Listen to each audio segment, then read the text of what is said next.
Hello दोस्तों, नमस्कार। स्वागत है आपके अपने YouTube channel Rajiv competitive classes में। दोस्तों आइए, दोस्तों यहाँ पर एनआईएस को लेकर बड़ी अपडेट है। जैसे कि आपको बता दें कि गुवाहाटी हाई कोर्ट का ऑर्डर जारी होता है और इस ऑर्डर में कहीं न कहीं ईडी को थोड़ी राहत मिलती है। और अगर हम बात कर लें, इस पर नज़र डालें तो इस ऑर्डर का पूरा डिटेल अगर हम समझें तो इस वीडियो में आप एंड तक देखिएगा और आपको अच्छे से समझ में आ जाएगा। दोस्तों, आपको यहाँ पर पता होगा सिंगल बेंच में जो डीएलएड है उनको राहत नहीं मिला है, लेकिन ये डबल बेंच में जब केस सुना गया तो उसके कहीं न कहीं थोड़ी-सी राहत मिलती है जो डीएलएड अभ्यर्थी है उनको। तो चलिए देखते हैं कि ऑर्डर का क्या है। और ये जो ऑर्डर है 20 पेज का है, लेकिन हम इसका मेन-मेन पॉइंट देखने वाले हैं, ठीक है? और इसमें पॉइंट में जो-जो हम हॉनरेबल चीफ जस्टिस सुमन श्याम जस्टिस सुमन जो हैं उनके बेंच में जो भी सुना गया था, और ये सिंगल बेंच में था और डबल बेंच में गया और डबल बेंच से इनको राहत मिली। तो आइए आखिर जानते हैं कि जजमेंट में है क्या। देखिए दोस्तों, ये है उसका जजमेंट। देखिए ये इसका जजमेंट है, ये हिंदी में है क्योंकि इंग्लिश में क्या था, इसको हिंदी में कन्वर्ट करके यहाँ पर दिखाया जा रहा है आपको।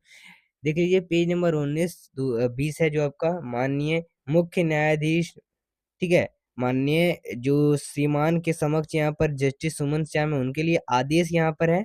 अब आदेश क्या है? मैं इसको थोड़ा छोटा कर लेता हूँ। तो आदेश यहाँ पर कहा गया है 3 तारीख का आदेश 3/5/2024 का है।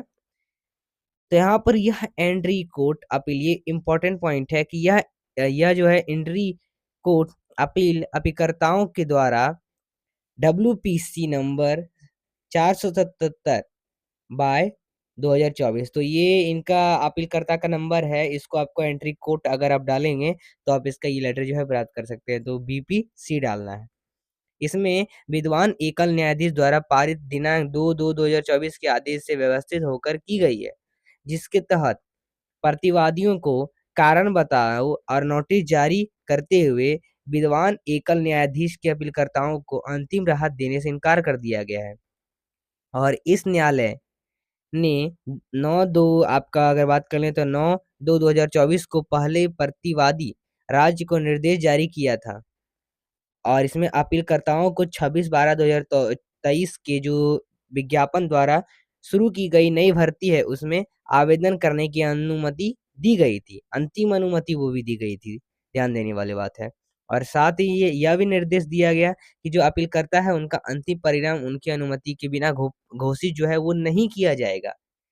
और यह भी कहा गया कि यह स्पष्ट भी किया गया कि अंतिम जो आदेश है उसमें केवल अपीलकर्ताओं के संबंध में है और इसमें कोई जो मिसाल कायम नहीं होगी। ये कोई और सी अलग कोई ऐसी किसी और के लिए ये मतलब नहीं है, ठीक है? आदेश बस अपीलकर्ताओं के लिए है और इसमें कोई मिसाल नहीं कायम नहीं होगी। और यह विवाद में नहीं है कि मुख्य विवाद विद्वान एकल न्यायाधीश के समक्ष लंबित है। हालांकि इस न्यायालय द्वारा पारित अंतरिम आदेश के अनुसार अपीलकर्ताओं पहले ही भर्ती प्रक्रिया में भाग ले चुके हैं और इस न्यायालय द्वारा इसे जो है न्यायालय द्वारा दिए गए नए निर्देश, यहाँ पर निर्देश दिया गया है उसके अनुसार जो परिणाम रोका जा रहा है, ठीक है?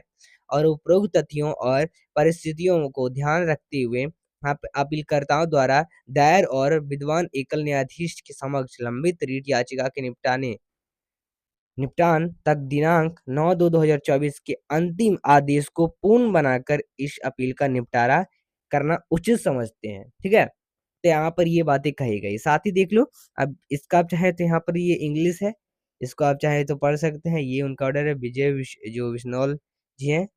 अब इसका इंग्लिश आप स्क्रीनशॉट लेना चाहे तो ले सकते हैं।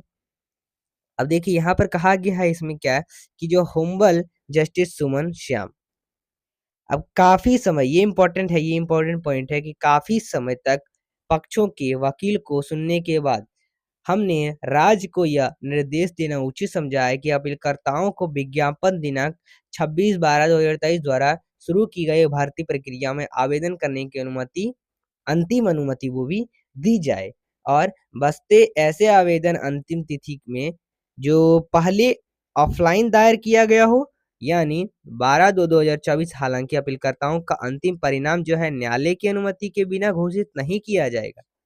और यह स्पष्ट किया जाता है कि जो यह अंतिम आदेश केवल अपीलकर्ताओं के संबंध में है और इसमें कोई और मिसाल नहीं कायम होगी अलग से।